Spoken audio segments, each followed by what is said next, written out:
Press. One of the judges noted the author took a relevant topic, race relations, set it in a historical event, developed a strong sense of story with sustained action, plausible conflict, and character development. Another said the author paints the enemy of the big die-up with realistic chill. It makes you want to build a fire and grab a blanket. I'd say I've had a chance to talk to Patrick, and what's not mentioned here in our prepared script is the fact that he's also created a new methodology for writers to judge their efficiency as writers, because he does all of his writing as he's walking at night. So he's actually developed a new way of calculating your progress called words per mile. So it's my pleasure to introduce Patrick Dearen, and from TCU Press in Philadelphia.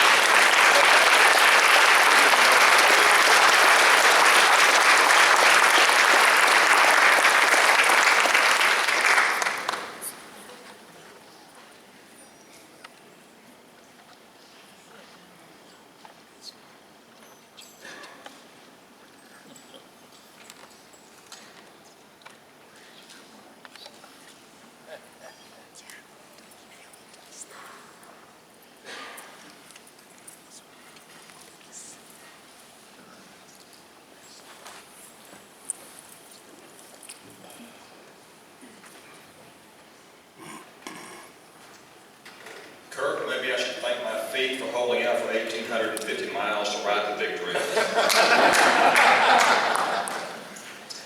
In 1963, Lee Brackett won the Spur Award for Best Western Novel.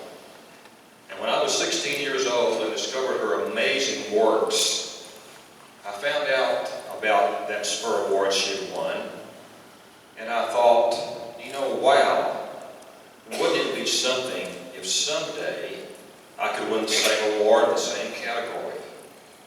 Well, it's taken 48 years, but tonight, thanks to WWA, Melinda Esco and TCU Press, and God's grace, I'm living that dream. I want to remember my parents, who were always so supportive of my writing, and especially my mother, who gave a 10-year-old boy a copy of Edgar Rice Burroughs' Tarzan of the Apes, and truly set the course of my life. I want to remember the late John Hyde, to whom The Big Drift is dedicated, and also the late Paul Patterson, my old buddy who always encouraged me to write adult-length fiction.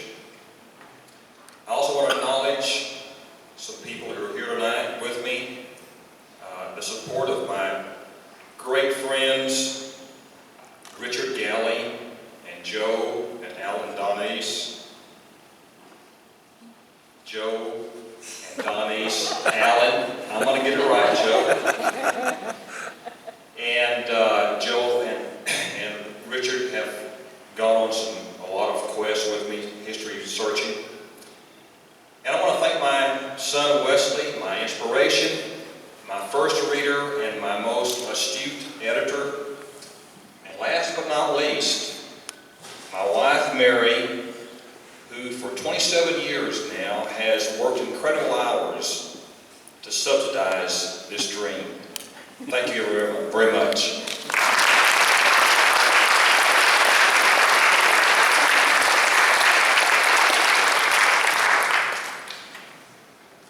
On behalf of my colleagues at TCU Press, I want to thank WWA for this award, but mostly I want to thank Patrick and say what a privilege it has been to work with him for the past 10 years.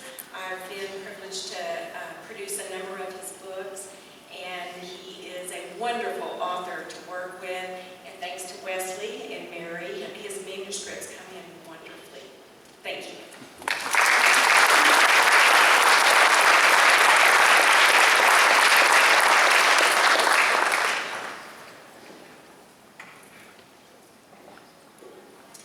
Song of Dewey Beard, Last Survivor of the Bighorn by Philip Burnham, packs an enormous punch, one judge wrote. Beard survived both the Little Bighorn and Wounded Knee. His story is carefully researched, gracefully told, and deservedly remembered.